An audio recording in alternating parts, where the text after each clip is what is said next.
Good morning, sunshines. Welcome back. All right, so today we're going to talk a lot more about stagecraft specifically, and towards the end of the lecture, we're going to talk a little bit about wood, the famous wood lecture. Yes, it's coming up. So excited. The first thing about stagecraft is that obviously in stagecraft we are creating the illusions, the scenery for the theater. Yes, we have to remember that it's not real, but we have to make it look real. And so that's the important difference. We can make things that are incredibly expensive looking, incredibly exotic looking, and then through the use of very cheap materials, but safe materials, create them and paint them and alter them so that they look like they're the real deal, yes, for the stage. The nice thing about that is that we have depth from the actual thing to the audience member, usually 20, 30, 40 feet between the actual thing we're creating and the closest observer of that thing. Again, the actors get to see the backstage part and know that it's not the real stuff. But the audience's illusion is added to the fact that we tell them it's one thing and we react to it like it's one thing, but then again, we've made it out of something that very much oftentimes is a very different thing. Now, sometimes we take wood and create something that is wood and we paint it to look like wood, so sometimes it's the exact same thing. First of all, stagecraft is a very inclusive art form. You can only use what you know, yes, and the more you know, it's also accumulative. So the more you know, the better you get at making choices. If you know 4 things and you have an object that you have to build and you only have 4 choices because those are the 4 things you know. If you know 16 different things you can build something out of and you have something, you have now 16 choices of how you can build that thing. Again, everything's gonna have a variety of costs, of ready availability, of temperature reaction, of ability to hold weight, all those sort of things. And so you may choose one or the other materials simply because of an advantage it may have over another object, and then create the illusion that it is something else by the use of paint and other techniques that we'll talk about in other classes, yes. But you must always remember that stagecraft is, we're creating the illusion for the audience members. Here's a little video to get started, talking about the work of an assistant technical director, but it shows you a lot about what a technical director goes through as well.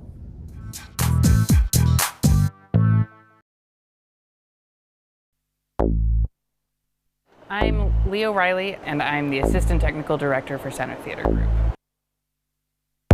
At CTG, the ATD turns pretty pictures that the designer gives us into buildable drawings that we can turn into real scenery. In the shop 8 hours a day, and mostly what I'm doing is spending my time in AutoCAD, the software. I'm making construction drawings. I'm keeping track of what everybody's doing, making sure that there's enough material ordered and that everything's going to be done on time. In a couple of weeks, we'll be at the theater loading it in. Different every day. It's equal parts turning art into engineering, also having the logistical know-how to figure out how not to drop the ball on any piece of this project. And then also there's a certain amount of creativity and flexibility, and also knowing how you can build things well. So it's a good combination of skills and art and craft.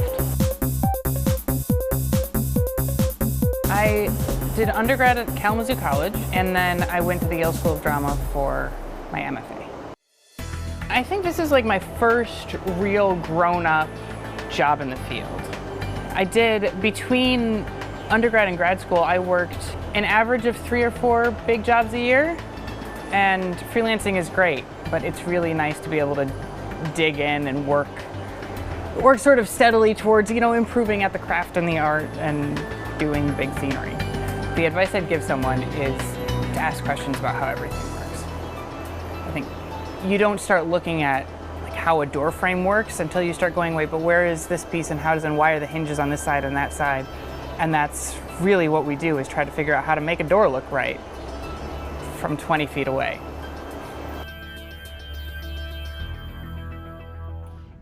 So first thing you need to know is what scenery does. If we're doing this stuff, what in the world is this stuff, and why are we creating this stuff? First of all, the first thing I'm going to tell you, there's 4 different things that scenery does to inform the audience. First is to give the audience understanding of place. of where they are. If they're on the moon, if they're in a hotel, if they're in a forest, the first thing the scenery is going to do is establish the environment where you are. Second thing it's going to do is give you the mood. Is it scary? Is it happy? Is it nighttime? Is it desert heat on, that sort of thing? All that can be done conveyed through the scenery. There's also the advantage of particular style. Now, here's a fun word, style. For those of you who are not designers or artists, it may be the first time you've thought about what style means, but I'm going to say this is my go-to definition for style. Style in any art form, whether it's architecture or clothing or painting or sculpture, it is an easily recognizable and repeatable element. Yes? For instance, well, since I'm here and wearing my little Hawaiian shirt, that's a recognizable element, and it is a repeatable element. I would say that it is one of the things that is one of the major foundation stones of my style.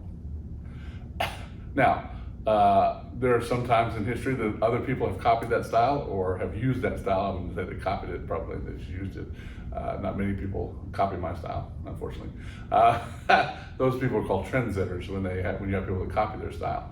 But in architecture, different periods of history have evoked different uses of different materials. For instance, one of the things that happens in the 20th century is suddenly we start using steel and metal a lot in our constructions.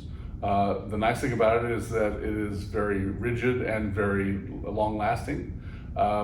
It is because so much of it was produced in the 20th century, it became cheap. It wasn't originally, in the 19th century, it wasn't cheap. But once you started building all those railroads and needing all that metal and iron to make those railroad tracks, suddenly steel became a more profitable industry because it became cheaper and cheaper to make because more and more people were making it. And suddenly you start constructing buildings out of it. And so the 20th century style is very much a style that glorifies the form. Modernism glorifies the actual construction elements, as opposed to many styles before that would hide the elements. So for instance, you would build something out of stone, but you would architecturally shape it to look like linen or to make it look like fabrics and that sort of thing, but it was stone, yes? But you were faking the eye, yes? In the Egyptian period, you had the stone blocks. That's what you built stuff out of, and then you would hide it beneath the veneer. Now, we don't have the veneer because it has deteriorated over time. Well, when the pyramids were first constructed, they had a nice, very white gloss finish over the top of those stones that over the years has either been stolen or chipped away, that sort of thing. But we now only have one part of one of the major pyramids that has a little bit left of it on the very top to let us know how it used to be finished in the very beginning, yes?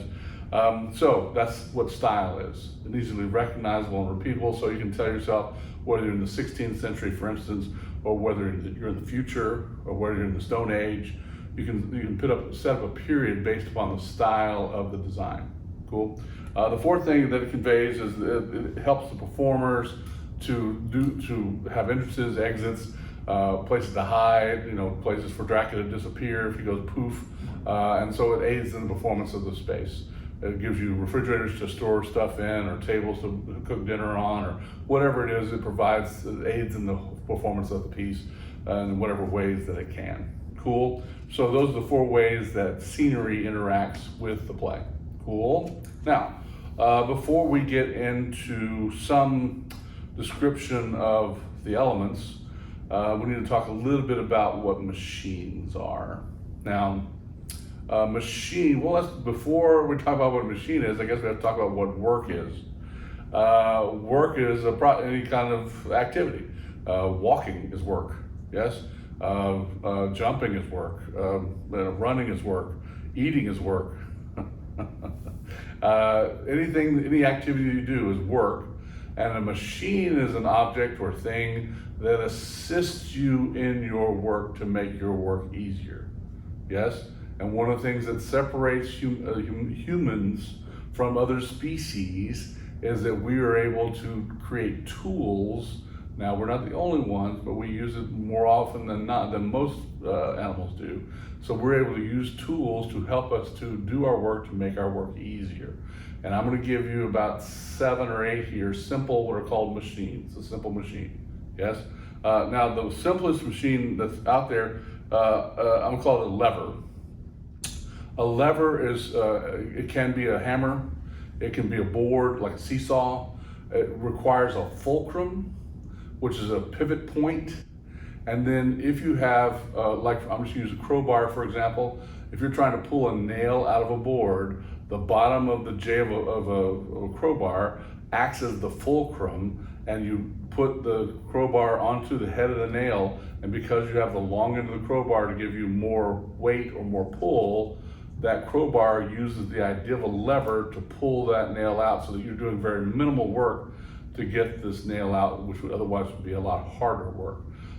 Again, seesaws are an excellent example of a process using a lever. There's a little video here of simple machines that we'll look at, which will give you several of these in a rundown very easily to sort of give you a basis for understanding of simple machines. Work is the amount of energy required to move an object. The further you move it, the more work is required. Simple machines allow you to do the same work with less effort. Simple machines are all around you. These bikes incorporate 3 simple machines. Welcome to MooMooMath and Science and Simple Machines in Real Life. There are 6 simple machines: a lever, an inclined plane, a pulley, a wedge, a screw, and a wheel and axle. If you start looking around you, you will find these simple machines in everyday life. A lever is a long beam with a fulcrum or pivot. The mechanical advantage of the lever depends on the ratio of the lengths of the beam on either sides of the fulcrum. Some common examples would be pulling out nails with pliers, a bottle opener. A shovel is a lever. A golf club is a lever. These cranks on a bicycle, and this wheelbarrow is a lever. And it's also going up an inclined plane. An inclined plane is simply a flat surface raised at an angle. A skateboard ramp is an example of an inclined plane. This motorcycle jump is. And steps are even considered an inclined plane. A pulley is simply a wheel with a groove in it and a rope in the groove, or possibly gears and a chain in the gears. It is used to lift up or lower heavy objects or propel a bike or motorcycle forward. Some examples are gears on a bicycle. This crane uses a pulley to lift objects and lower them, and you will find pulleys on almost every car. A wedge. The main function of a wedge is to change the direction of the input force. For example, if you drive a nail into a board, the nail acts like a wedge and it will redirect this force outward, causing the nail to go into the wood and sometimes will split the wood. Scissors are considered a lever and a wedge. This axe is a wedge. A screw is essentially a long inclined plane wrapped around a shaft. It is used often in everyday life, like this drill. Bolts are a screw. A wheel and axle is basically a wheel mounted to an axle and allows you to transport objects much easier. Bicycles have a wheel and axle. This wheelbarrow does also. Again, in the video you saw there, inclined planes is another another simple machine. Ramps, ladders, anything that gets you on an angle. Again, you can use a ramp to roll things up, but you can also use it to unload a car from a tractor trailer, that for instance. So the ramp works either way. A ladder obviously is a way to get you higher in the air and hold you steady, that sort of thing. So all those things, inclined planes. Wheel and axle, obviously the wheel and axle in cars and that sort of thing, but you can also use a wheel and an axle as in a well to bring up water and that sort of thing. So it can be used as a machine that way as well. On stage, anything that rolls is called a wagon. Now, a wagon can be a very large thing. It can be 40 foot by 40 foot and be a whole stage wagon that rolls off into one wing and then another wing rolls on another full stage wagon. Or it can just be a 4x8 platform that just takes a couch and chair off, that sort of thing. So it doesn't matter how big it is, if it rolls freely, it's a wagon. Now the thing about wagons, they have to roll, yay, but they also have to stop. Yes, and so one of the biggest things about wagons is you have to figure out how you're going to keep it from moving once you get it onto spikes. But let's continue with the simple machines. Next we're going to talk about is a screw. Now obviously a screw is intended to put two pieces of board together, that's a simple screw. But screws can also be used what's his name? Archimedes used a screw to get water out of a running river.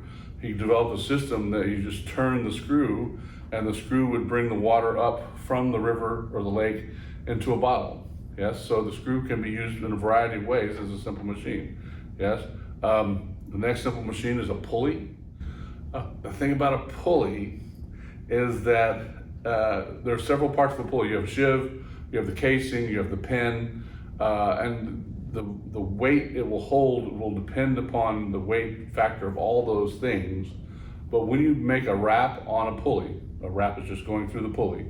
If you only go through one pulley, you have whatever weight you have on the left side of the pulley is how much weight you can pull up on the right side of the pulley. So if you have 100 pounds over here, it takes 100 pounds of force on this side to get it up.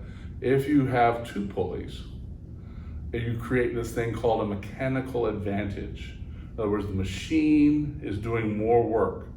So every time you take a wrap on a pulley, you will add a number to the mechanical advantage. So if you go over two pulleys, you now have a 2-to-1 mechanical advantage. In other words, in order to lift this 100 pounds, you only need 50 pounds of work on this side. If you've ever seen somebody lift a piano up into, or if you've ever seen a movie where they're lifting a piano, they always drop them somewhere. They have a block and fall where they'll have 4 or 5 pulleys on one of them and 4 or 5 on the other. Every time they take that wrap around that next pulley, it is taking this thing that weighs 2,000 pounds, and let's say just for the sake of argument, because it divides easy, you have 10 wraps, you have 5 pulleys up here and 5 pulleys down here, yes? You now have a 10-to-1 mechanical advantage. So even though the piano weighs 2,000 pounds, you're only pulling 200 pounds down here. Now, I don't know how about you, but I don't feel comfortable necessarily pulling 200, so I might need 3 or 4 guys still to pull the piano. But the number of people who only weigh 1,800 pounds can still pull something that weighs 2,000 pounds because of the mechanical advantage. So that's the way a pulley can be expanded as a simple machine. Yes, we'll talk more about that when we talk about rigging in a couple weeks.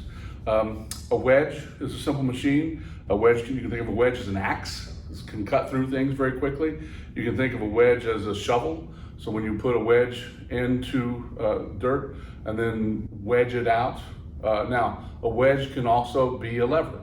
The shovel can also, if you shove it into the dirt, you can leverage it out as well. So it is both things. There's a wedge and a lever. If you have a chisel and chisel out some stuff, that's using a wedge.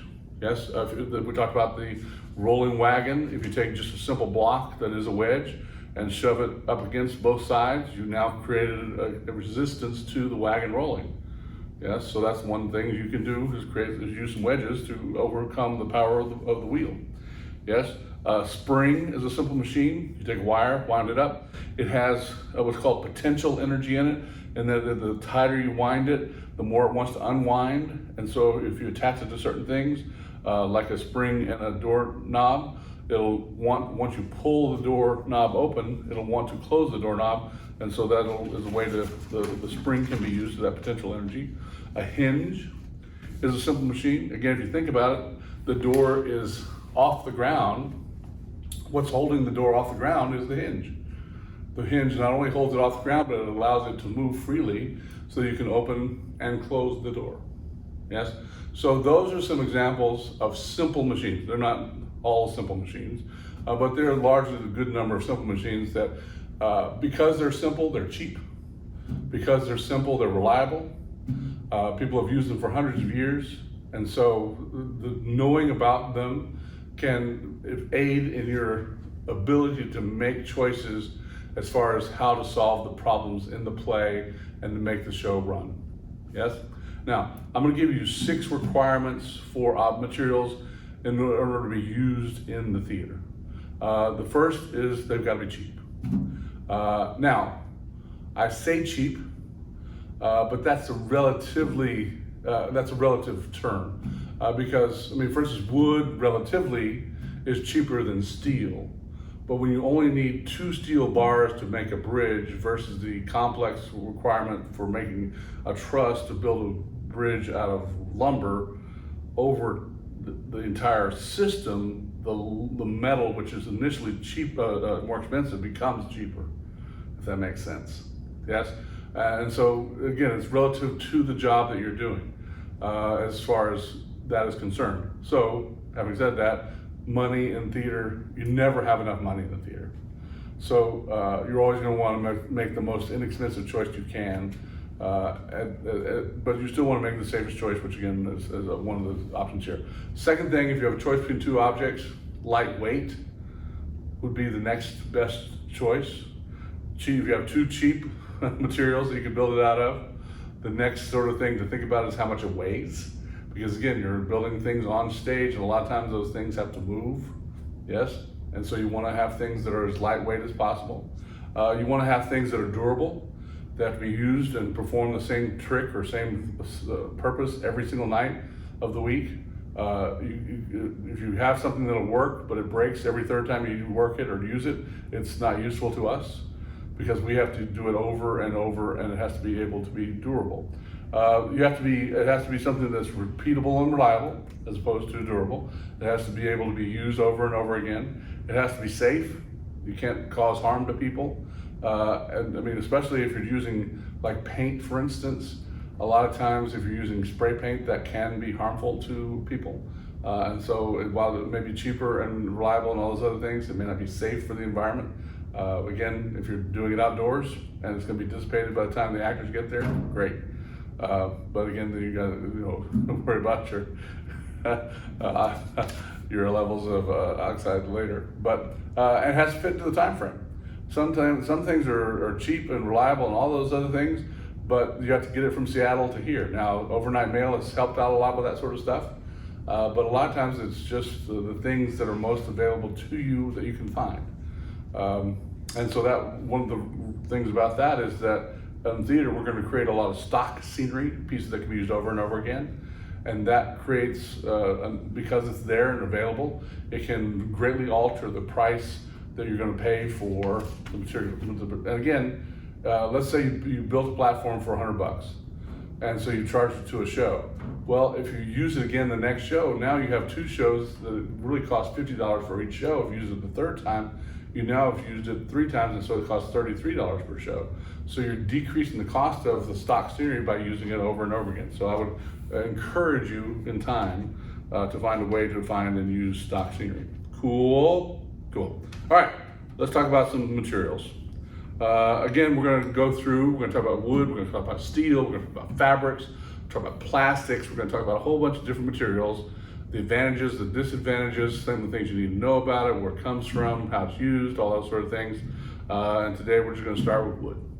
Again, the trees are where wood comes from.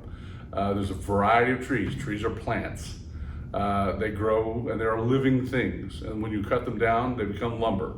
So one of the things that's important to know about trees or lumber is that it's a dead plant. And so it is decaying.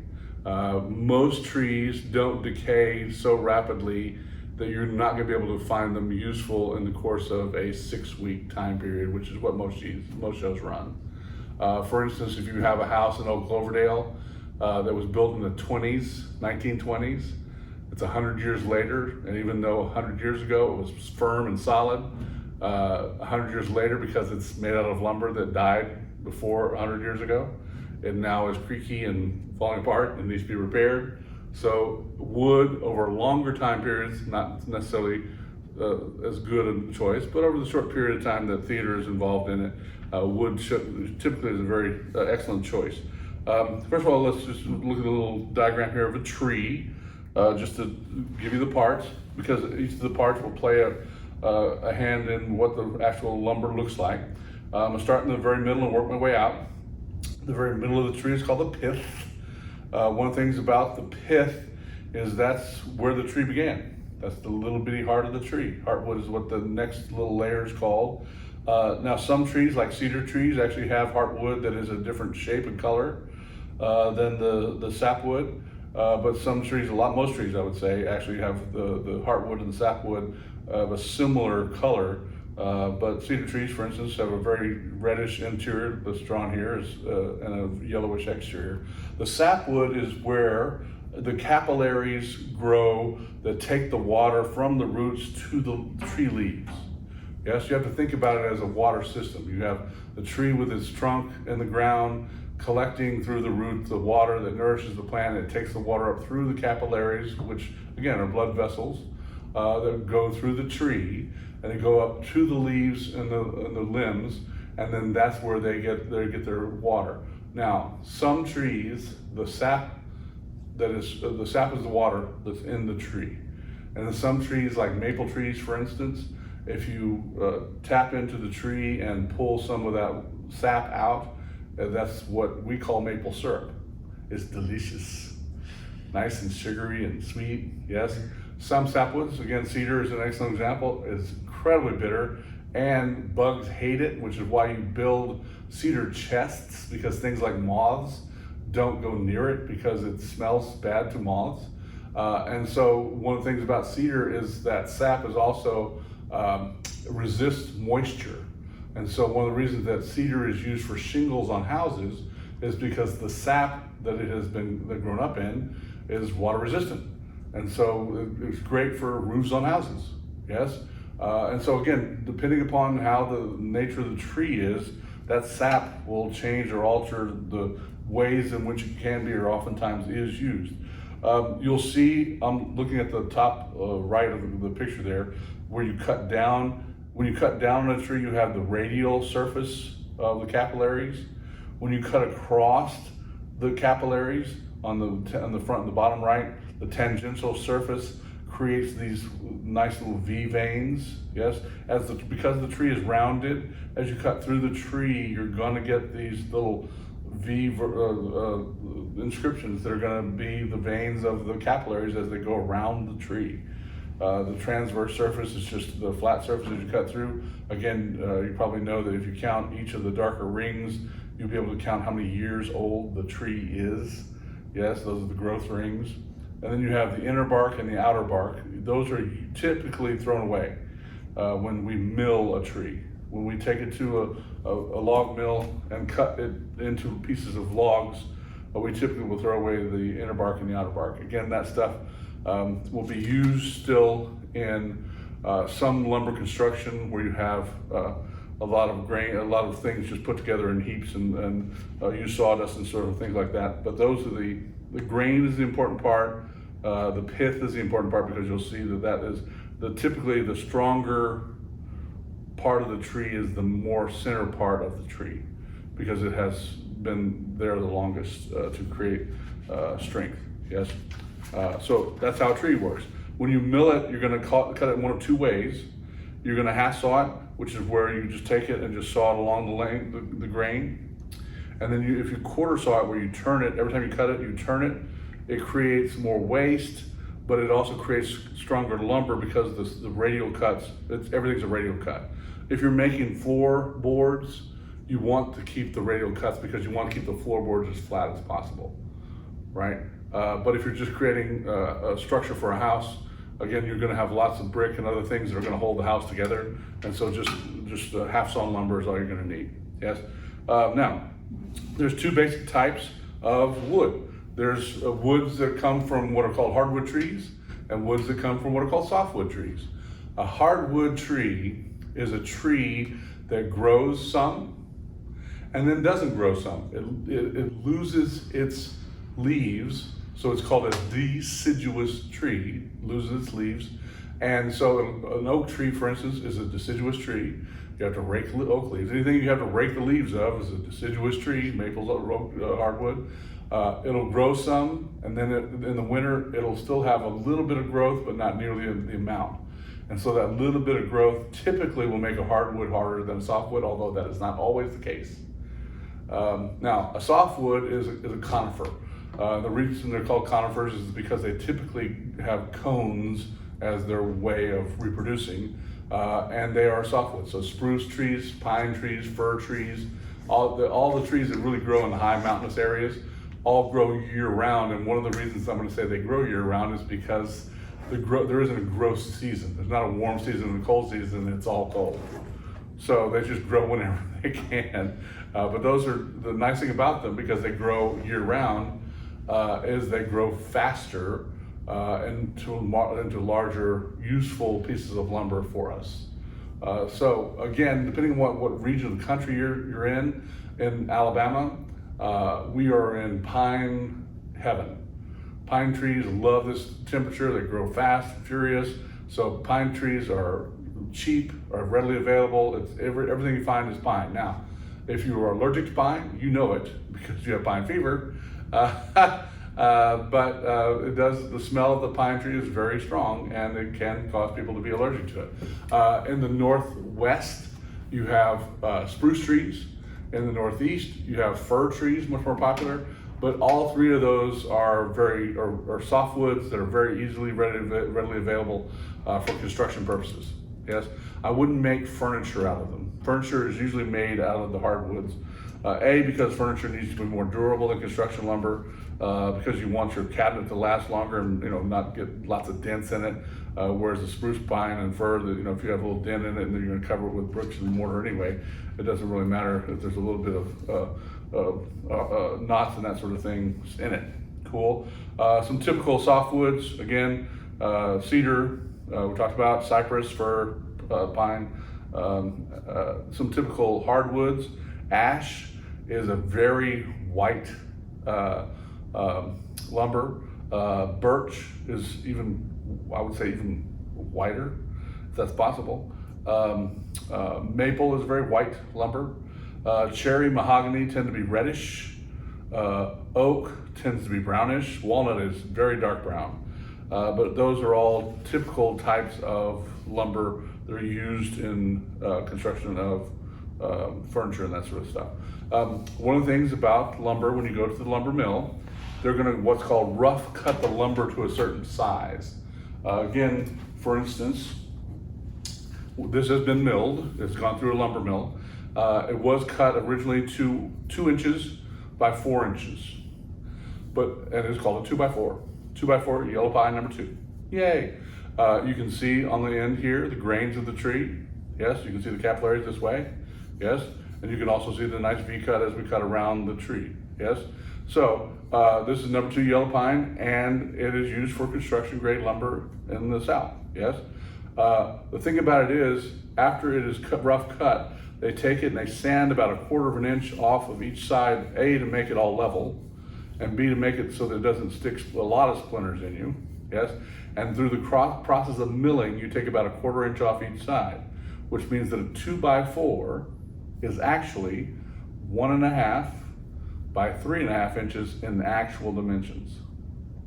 So the nominal dimensions of a 2x4, in other words, if you have something that you call a 2x4, there's nothing that's 2x4 in any part of the 2x4, but the real dimensions, the nominal dimensions, are 1.5 inches by 3.5, which can be important if you're adding stuff to make it an 8-foot wide piece of furniture or something. You got to take into account that that's 1.5 inches, and on the other side you have 1.5 inches, as opposed to having 2 inches. So you're only going to subtract 3 inches from the piece that goes across the top, as opposed to attaching 4 inches, because the size has been changed by the milling. Yes? Now, for example, this is a rough cut of a 2x6. You can see that in this dimension they are the same. They're both 2x. This one's a 2x4, which is 1.5 inches by 3.5. This is called a 2x6, but it's 1.5 inches by 5.5. Now you'll notice there's a color difference. Both of them are number 2 yellow pine. This one is untreated. This one has been what's called treated. In other words, they've sent a chemical or sprayed it with a chemical that keeps it from It's very good for use for outdoor decks and that sort of thing, but it seals all the little holes in it. Bugs stay out of it. This is made for use in the inside framing of houses, so you never have to see it again. This is made for use in outdoor. Yes, so it's been treated with a chemical. Now, some woods, for instance, cedar. We talk a lot about cedar. Cedar doesn't need to be treated because bugs hate it anyway. So, and the nice thing is you can sort of see, I mean, again, these are different materials, different sizes, but cedar is much lighter than pine. I tell you what, oak is incredibly hard and incredibly heavy. If you have furniture that you've had around for years and years, it's probably been oak. Now, the other thing about lumber is that, well, before we get into that, let's watch this little video about the basics of wood. It'll just basically go over what I've just said.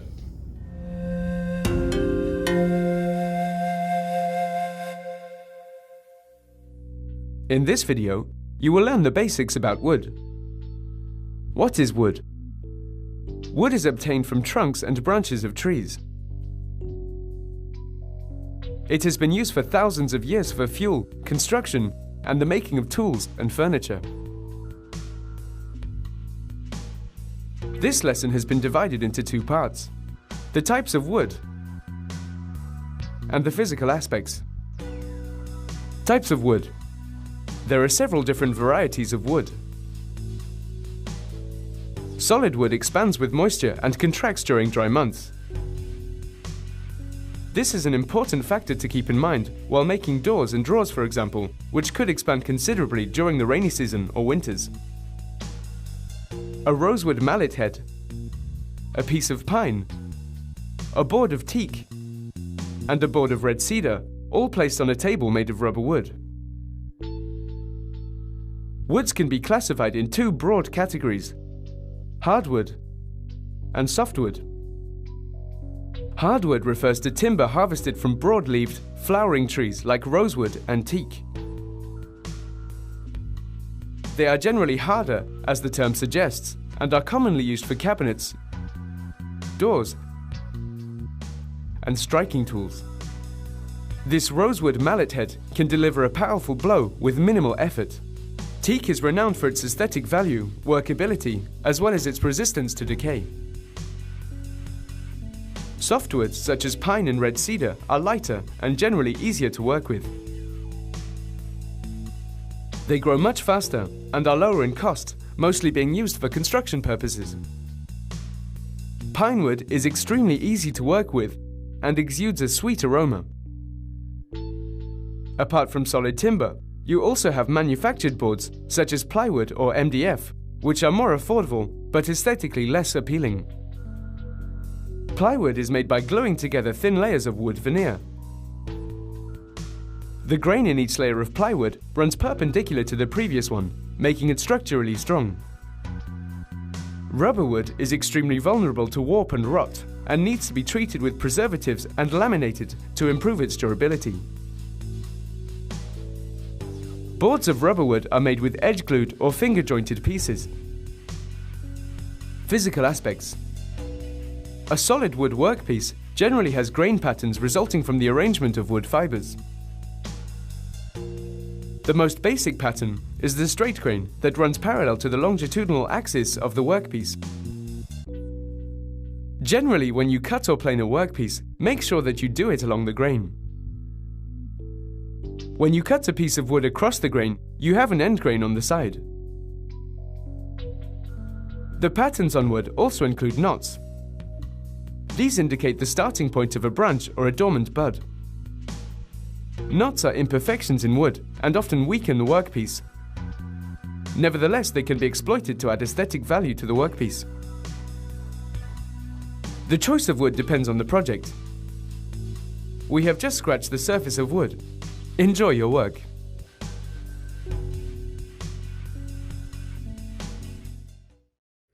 So now we're experts in lumber. So you can treat lumber so that it resists bugs and water and that sort of thing. You can also stain lumber so it changes the color of it. So for instance, again, I'm just going to show you some, I like to keep a ring of various colors, different types, shapes, all of the lumbers. The first 5 here are all oak, but you can see they're very different colors, from very light, very, very light to just light. And that's because they've been used a variety of stains on them. And so they've changed the color to the oak, yes? So again, you don't typically use a mahogany stain on an oak piece, but you could. It doesn't stain it nearly as well as it would a mahogany stain. So for instance, mahogany, well, that's walnut. So this is mahogany, nice and red, and this is walnut, nice and brown, yes? So, but again, you can see both of these have been stained. This one using a mahogany stain, this one using a walnut stain. Imagine that. Because they're accenting the color that the wood actually was or is. Now, the other thing you can do to wood is create plywood. Plywood, if you think about it, if a tree is only a foot in diameter, you got a tree that's this big around. How are you going to create a 4x8 sheet of plywood out of this? It's easy to create 2x4 pieces of lumber. You just cut them down this way, and it's 8 foot tall because the tree's tall. But how am I going to create a 4 foot wide piece of material? Well, what you do is you take a little razor, and as you roll the piece around, the razor will peel off of what's called a veneer, a thin piece of the tree. This is it's about 1/6 of an inch in thickness.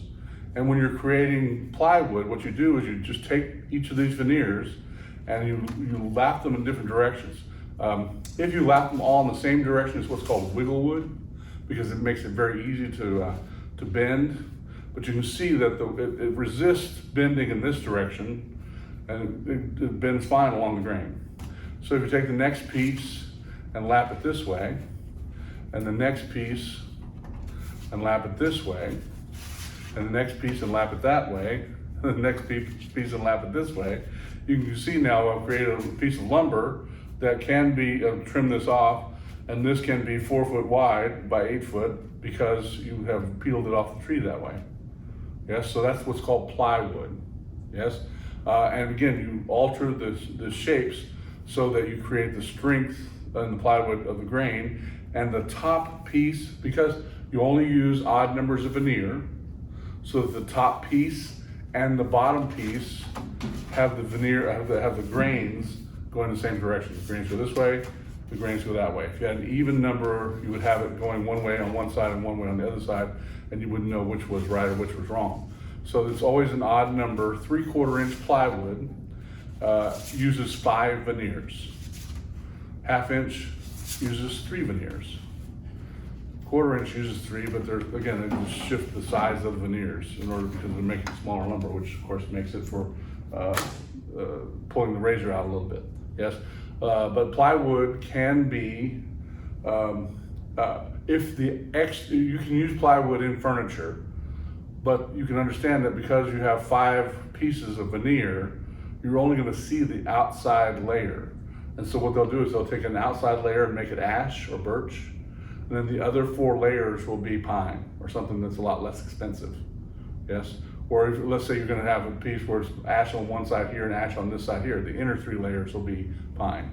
Yes, and so there's a system of rating lumber where you have high quality lumbers are going to receive a grade somewhere between, well, there are going to be 4 brands, A, B, C, and D. Let's start there.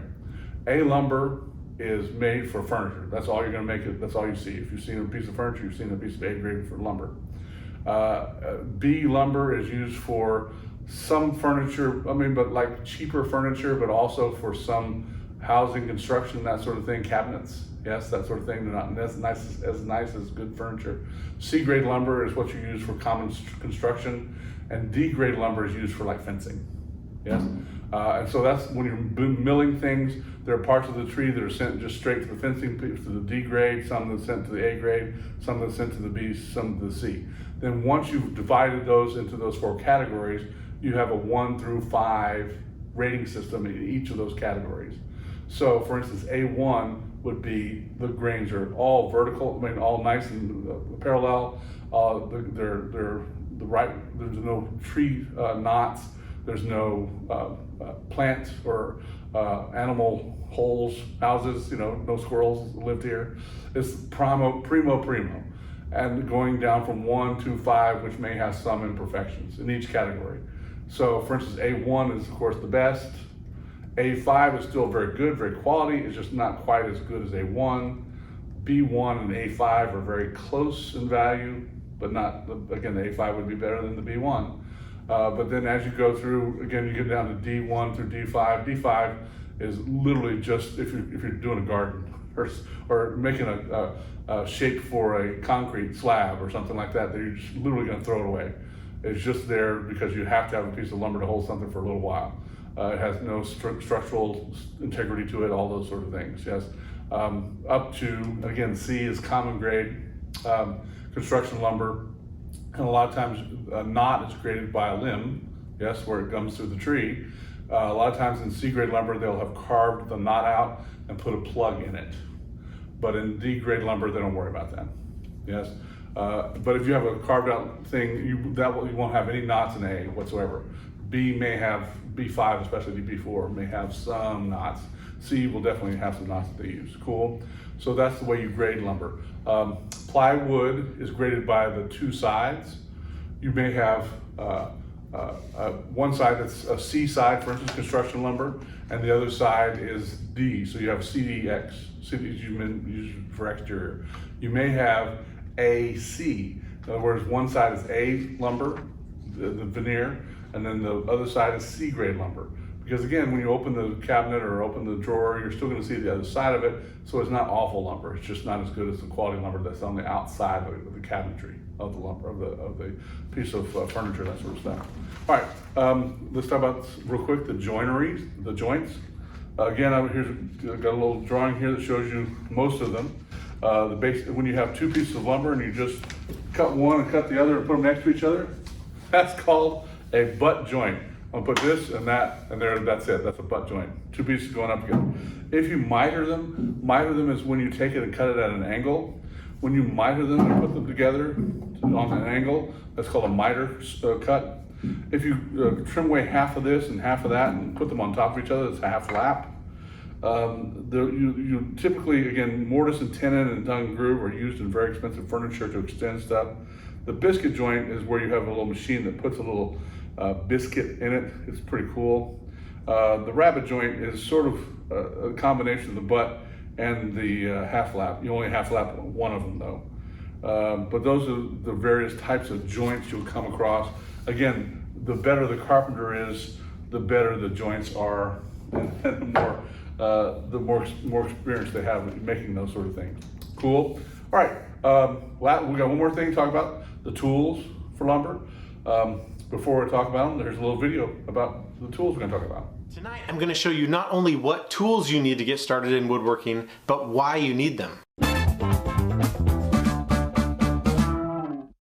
But first of all, I would like to thank all of you that are subscribing to the channel, that are watching the videos, that are buying the plans on my website and buying the merchandise. I love hearing the comments and seeing the stuff you're working on. You guys are what makes it worth it, so thank you. In all the comments and the emails that I get, I hear a lot of you that are just getting started in woodworking and trying to set up your shop and trying to get the right tools and trying to figure out how to arrange everything and how to make it functional. So I could take the approach of, here's 15 tools you need to go buy right now, and you'll have no idea what to do with them or why you need them. Or I could tell you exactly why you need those tools, and then you could determine if you need it for the project you're working on. So welcome to your beginning class on woodworking tools and what they're used for. I borrowed this chalkboard from my wife and some of her chalkboard markers in order to draw out and explain some things. Before we get into any of the tools, I want to list off some of the basic woodworking operations that you're going to be doing. One of the first skills of woodworking that you need to be able to do is cut straight lines. This is the foundation of every project you're going to do. You got to be able to cut a straight line. The next thing you got to be able to do is cut a curved line. This could be curved or zigzag or swirls or anything. The next thing you need to know how to do is drill holes. You need to know how to sand. You also are going to need to do some cleanup because, as you know, woodworking makes a big mess. And finally, you're probably going to need to do some edge work. This is things that you do along the edge of a board. Within this first category of cutting straight lines, there's generally two different types of lines you'll need to do. One is with the grain and one is across the grain. Now when you cut with the grain, that's called a rip. When you cut across the grain, that's called a crosscut. These are your basic woodworking operations. Now obviously there's a lot more that goes into it, and there's joinery, and there's all kinds of things that continue to advance and make it more complex and more fun. But when you're getting started, this is what you need to look at. These are the operations you need to do. And then you need to match up a tool with each of these operations. So let's talk about the first one. A circular saw is probably the cheapest way to cut a straight line. Get one with the larger 7 1/4 blade and you'll use it for many tasks for many years. This circular saw was actually a gift from my best man at my wedding, and this is the only one that I've ever had. Your circular saw will most often cut while it's sliding along a straight edge or a guide. This can be a metal one or just a straight board or piece of trim. This saw is loud though, so I recommend good hearing protection. Also, the primary reason that someone would get a kickback on this saw is if the wood you're cutting squeezes on both sides of the blade. Make sure your boards are supported on both sides before a cut. This can cut with the grain. This could also cut across the grain, but we're going to talk about something else that's better for that. This is also great for cutting up plywood when you're trying to break down a large 4x8 sheet of plywood. As an added attachment, I made a shoe on the bottom of my saw, so it had a nice clean edge to run along my straight edge, as well as a way to reduce tear out along the edge of a piece of plywood. The brand on this really isn't that important. I have a Craftsman. It's worked great for me. There's lots of other good ones out there. There's another tool that makes it much easier to cross-cut a piece of wood. The miter saw is a stationary tool that is a workhorse in the shop. It's super easy to use and relatively safe compared to many other saws. The main thing to remember are to hold your board tight against the fence, keep your thumbs up, and never put a finger in the danger zone. The danger zone is usually marked on the saw with some color on either side of the blade. The miter saw that I have is a 12-inch sliding compound miter saw. If you can afford the sliding feature, that's great. Gives you a little bit more depth for your crosscuts. If not, don't worry about it. I prefer the 12-inch blade because it allows me to cut taller boards, but if you can only afford a 10-inch, that's better than nothing. There are a lot of projects that you can build with just a miter saw and a drill. And most of the lumber you're buying will be in 8-foot lengths or potentially longer, and you're going to need to cut it down to shorter lengths. So that's going to be your first operation you do. The miter saw makes that so fast and so easy, it really is a versatile tool in your shop. The next thing we're trying to do is cut curved lines. A jigsaw has a long narrow blade that goes up and down. This allows you to easily turn the saw while cutting to follow a curved line. Most mid-range jigsaws are going to be about the same no matter how many settings they have on the side. Spend your money on good blades though. As you're turning and making those curves, if it's a cheaper blade, it'll flex more. It's going to start bending out like that. And then you get kind of a funny angle on the end that you got to do a lot of cleanup on. This is my jigsaw. Again with this one, the brand is not what's important. I usually aim to get a tool that's kind of in the middle of the road. Not the cheapest thing on the market, but also not the most expensive. On this saw, just make sure you have plenty of clearance under whatever you're cutting. It's easy to forget and cut into your table or your sawhorse. The drill driver is used all the time for drilling holes and driving screws. Make sure to get one with at least 2 speeds. The slow speed is typically for driving screws and the fast one is for drilling holes. Also, the lighter your drill is, the longer you'll be able to use it. I think every manufacturer now is doing lithium-ion batteries, which is great because they are much lighter than they used to be with the NiCads. There's a couple different kinds of drills you can get. This is just a regular cordless one. You can also get a corded drill, but one thing to remember about those is yes, they're cheap, but it's really difficult to put in screws with them because typically they don't have a brake. So when you let off the trigger, it's going to slowly wind down. And when you get to the point in your screw where you want to stop, you want that to stop the minute you take your finger off the trigger. A cordless drill will do that. It has a built-in brake that stops the minute you let go of the trigger. Typically with a drill, you can also get a set that has an impact driver as well. What the impact driver does is it has an additional pulsing action that happens as it's torquing the screw into position. This makes it so the screw drives a lot easier. It makes it so it doesn't strip as easy. Now in my shop, I'm usually working at night, which means there's bedrooms and there's kids sleeping upstairs. And I've trained them to be okay with the continuous saw sound. But when there's a lot of pounding and the bop, bop, bop, bop, bop, bop, bop that you get from these impact drivers, it does keep them up a little bit. This is not a requirement, this is not essential. It does make things nice in certain situations, but if you just get a good drill, that's sufficient. The random orbital sander is a huge step up from the basic quarter sheet vibrating sander. These are well worth the additional cost because of the much more efficient sanding. This tool will get a lot of use in your shop. Anytime you need to clean up a surface, you need to smooth it out, maybe you're fixing a mistake, if you're trying to round it and curve and get a profile on it, all of those things can be done with a random orbital sander. Typically, we always sand in the direction of the grain, otherwise scratches are visible on the surface. But the random orbital sander makes that irrelevant. You can sand any direction and the random sanding pattern makes it invisible. It's basically magic. The one that I have is a variable speed, which means you can speed it up or slow it down based on what you're sanding. I used a 1-speed random orbital sander for years, and then when I upgraded and got this one, I got the variable speed, and it does help. It is nice so that you don't burn through material really fast. The shop vac is not a fun tool, but a shop vac is essential for most garages even if they're not doing woodworking. I would suggest getting one with the 2.5-inch diameter hose. That way you can get a lot more sawdust and the suction is better. For sucking up sawdust though, I would recommend getting a bag inside your vacuum. You can buy these fairly cheaply and they just fit inside the canister. It may seem like a luxury, but this will prolong the life of your motor and make it so you don't have to clean out your filter all the time. When it's full, you just throw out the whole bag and put in a new one. Palm routers are small and lightweight. You can put in a variety of 1/4-inch shank router bits and cut rounded edges, chamfers, grooves, dovetails, or a million other things. This is a cost-effective way to start learning how to route. It's also not quite as scary as the bigger ones. Any router is scary because you have a spinning bit down here that sometimes will jump and move if you're not doing it the right way. One of the keys is to only take off small amounts at a time, and another is to make sure you're cutting the right direction. Your blade should be spinning opposite from the way your wood is moving. In practical application, this means if your router is jumping around and grabbing the wood when you cut, try going the opposite direction, or cutting less off with each pass. Depending on what you're trying to do, it may be the only tool that can cut that edge or that can cut that groove or flush cut, but you can do woodworking without a router, at least to begin. Now let's say you have all these tools already and you're ready to take it up a level. With each of these operations, there's a way that you can level up. I will probably do a totally different video on these ones, but I'm going to show you what they are today so that if you're at that point, you can go and start looking at these. So we're going to add a couple things to the chart here.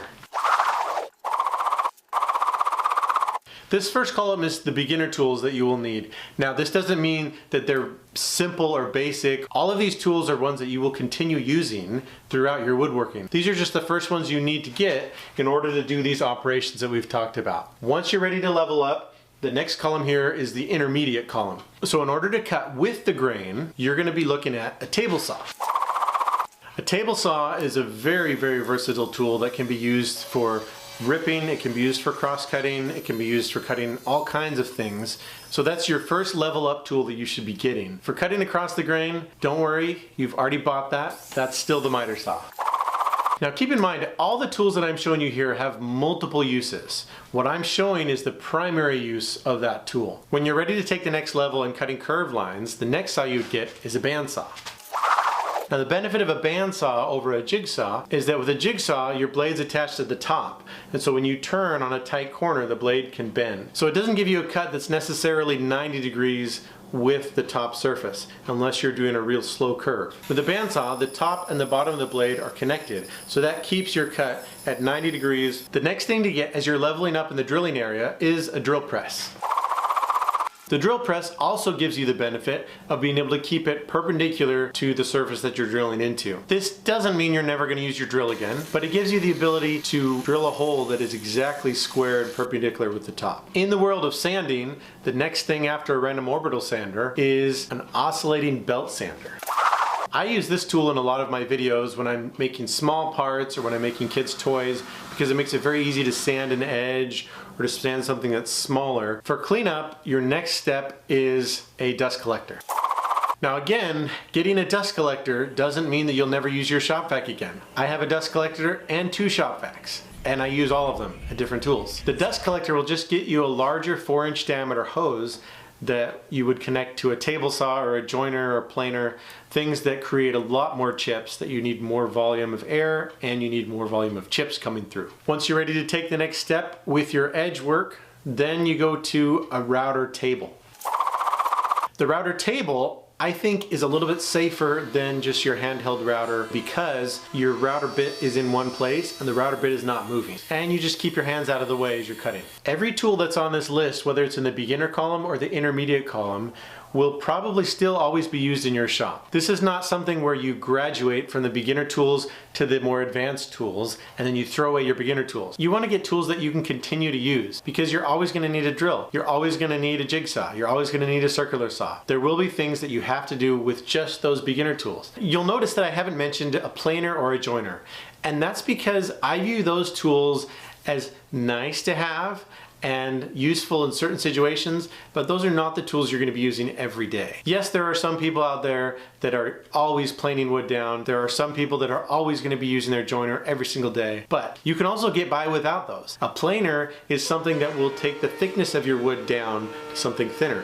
Now, for many projects you do, you won't need to take the thickness down because you can buy the lumber in the thickness that you want. A joiner is great for squaring up an edge of a board or for squaring up the surface of a board, but you can also buy lumber that has one side already squared up so that you can run it through your table saw and you don't need a joiner. This is what I would consider to be the first tools you need to get in your shop. With all of these tools you're getting, don't forget to think about safety. Safety glasses, dust mask, hearing protection. All of those are essential to work safely with these power tools. Woodworking can seem a little bit intimidating, especially when you see people that are very, very experienced making very complex stuff. But it doesn't have to be. It can be simple, it can be fun, it can be very functional, it can be beautiful.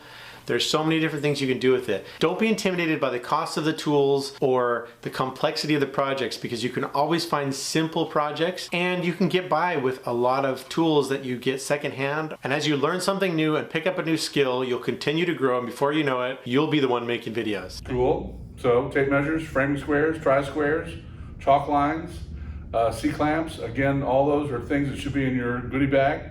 Hammers, staplers, screwdrivers, Phillips head screwdrivers, cordless drills.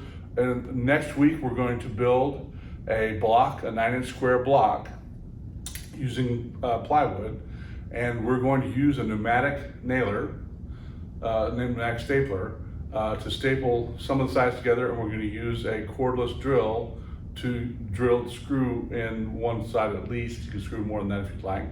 But you're going to get your hands on to some of these materials, and I will teach you how to use each of them. I will teach you how to use a table saw. I will teach you how to use a pneumatic nailer or stapler. I'll teach you how to use a screw gun and screws. Yes? Now, if you are proficient in those, you can come and help others who are less proficient. If you've seen them used before, you will definitely use them yourself. If you're scared to death of them, trust me. I will make it safe and make sure that you are able to do it safely. And at the end of the day, you're going to have created a piece of wood that is a cube that you can take home and show your dad or mom, or you can use it in your paint project later in the class, in the semester, and paint things on the 6 sides of it. Yes, we're also in a couple of weeks going to build a flat, which is a piece of board that looks like for canvas. Yes, and you can use that for your painting project. One of those things is option to your painting project. One of the things about drill bits, is that there are 2 basic types of drill bit. There's wood bits and there's metal bits. You can use a metal bit on a wood surface. You cannot use a wood bit on a metal surface. It's not going to work. But the metal bit is wider and typically has the dimension of it printed in it, whereas the metal bit, you sort of got to sort of just know your sizes. The other thing we use is nails. They are rated by penny size. A 4-penny nail is a very small nail. A 20-penny nail typically is about 5 inches and is a little bit thicker. But you have 4, 6, 8, 12, 16 inch, 16 penny. All those are the various, they're just called that because that's what they're called. I'm sure there's initially a cost involved, maybe. Maybe not. I don't know the history of the penny. I just know that's how you rate your penny, your nails. You also have screws that we're going to use. The head of the screw can often change. You have wood screws. You have metal screws, which typically be rounded on the top and stick out from the surface. You have machine screws, which are sort of wedge shaped. You have lag screws, which have a very obvious top to them that you can put your wrench on. You have flat head screw surface. You have a Phillips head screw surface. There's also things that can be used to combine wood together, like hinges and like iron mending plates. Again, there are 2 different types of hinges, what are called swaged hinges, which when you put the 2 edges of the hinge together lay flat, and unswaged hinges, which when you put the 2 edges of the hinge together have a distance between them. Again, door hinges tend to be swaged, other hinges tend to be unswaged, if that helps you at all. That's the only time you're ever probably going to hear that in your life. But if the angle iron is an L-shaped piece, a corner iron is, again, an L-shaped piece, but it's flat. And a T-iron is makes by a T, but they're used to combine boards together without using some sort of wood joinery. Cool. Again, next class period, come prepared to work in the theater and help build our blocks. Yay! Looking forward to it. We'll see you then.